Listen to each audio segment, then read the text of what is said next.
Game 6 tonight here on the floor in Miami. LeBron James facing elimination. That was the most confident he looked until the fourth quarter. And there's Tim Duncan, who had a flashback to about 2003 for 3/4 of this game. He was remarkable. That's why he played sweet. He played big. I think he took it kind of personal, C-Web. A lot of times he got it, he was waiting for the double. The double never came, so he said, you know what? I'm big fundamental, the greatest power forward in the game. This is what I'm doing. Not a penny, not a manny. Whoa, but a facial. Absolutely, and the smack across the face for good measure for Kawhi Leonard. Like Mike Miller. I thought it was just a face-to-face dunk. The smack for added emphasis. Mario Chalmers. Bonus offense out of the Heat. He had 14 at the half, and they found themselves down. That seemed like an ominous sign for the defending champs. Duncan posts up Chris Bosh. He hit his first 8 shots in this game. There was a play early in the first. Actually, it was Chris Bosh hit his first jumper. I seen the look on Tim Duncan's face. He came out, hit a shot at the glass. He was like, okay, here we go. But look at him, the young fundamental right there. Great pass by Dwyane. Great finish by the big fundamental. 11 of 13 in the first half for 25 points at the break. Boris Diaw dives for the loose ball, finds Tony Parker and 1. Spurs up by 4. Tim Duncan put them in a position where they could have control going into this second half. And Kawhi Leonard just another all-around solid performance here, just making play after play for the Spurs. The Heat turned it over 15 times in this game. Leonard taking advantage there. James off on the 3. They're going to continue to give him that shot. Luckily late, before it's overtime, he hit, I think, 2 of them. But you see the big fundamental play, he putting up the C-Web numbers. 12 out of 15.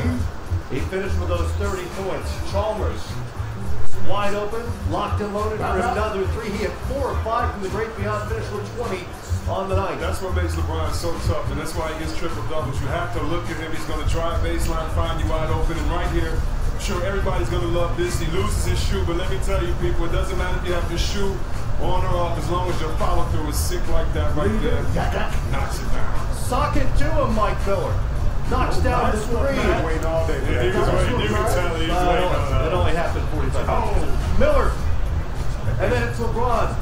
And keep in mind, this entire run came with both Bosh and Wade on the bench. LeBron James, 16 points in that fourth quarter. You know what? We may not see the headband in Game 7. I'm interested to see if that's going to be the case. That'll be a discussion for the next 48 hours. James with his block on Duncan on one end, the bucket on the other end, and this was one of those moments where he just reminds you of his absurd talent level. Yeah, he's a very talented player. I said before the game, he's a real superstar player. We got a force your will on the other team, and that's what he did late in the fourth quarter. Had 16 points in the fourth quarter. Actually brought him back. The others got confidence off the way to play, and they were able to win this game. 7-0 Miami run gives them the lead at 84-82. Actually, not a big 8-0. Buckets. Parker hits the step back 3. And I thought the Spurs were going to win at this point. I thought this game was the Spurs. Another turnover by Miami. It's Parker with the steal on the other end. Tony all the way. He was 6 of 23 to get his 19 points. That's either travel or great feet work. I'm not sure yet. Spurs up 91-89 inside a minute. James inside loses it. He fouled Ginobili on the other end. LeBron had 2 costly turnovers down the stretch. I actually thought the Spurs were going to win the game, but LeBron, right here, he misses the shot and get it back. He hits this one. And then the one we talked about earlier, Ray out in the corner, they will make him tie the game up. And credit Dwyane Wade on that possession. Keeping the ball alive allowed the Heat to get that offensive rebound and gave LeBron a second chance. It was Wade who tipped it, so 94-92 now. And they fouled Kawhi Leonard. Foul to give. Or excuse me, not a foul again. They did foul Leonard with 1 of 2 at the free throw line. And let's face it, the biggest moment of Kawhi Leonard's career at the free throw line here, with an opportunity to seal it potentially. And at that point, the door is ajar.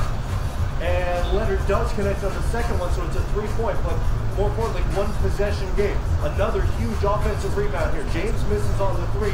This time it's Chris Bosh going up and getting maybe the biggest rebound of his life. And look at it, there's no Tim Duncan on the floor right there. And you wonder if Tim was in, you know, you heard Greg say earlier, there might be questions about the substitution and rotation, but the 2 big threes that we saw were off of offensive rebounds, not off of plays being called. And you wonder if they had the size in, would they have gotten those offensive rebounds? Last chance for the Spurs, similar to the last play they ran at the end of the first half in Game 5. They let him get momentum going to the rim, but he couldn't connect. A lot of contact there, but in this situation, probably not going to get that call. Here we are overtime. Good fundamental. Couldn't do it down the stretch. Dwyane Leonard, why not?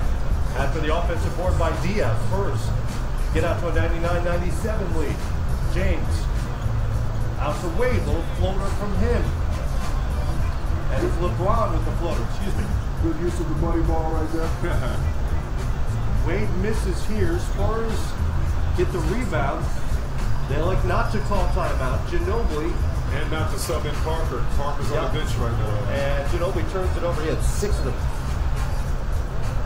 The star of Game 5 had a rough go of it in this one. 2 of 5. A lot of contact there, but probably not going to get it. Officially 8 turnovers to go with his 9 points. Last chance for the Spurs and a block by Bosh. Give Bosh credit. Offensively, hasn't had the kind of numbers, but keep in mind, with his responsibility, having to deal with Tim Duncan in essence by himself, he came up big. Offensive rebounds, blocked shots down the stretch. He made the effort plays to help his team get to a 7th game.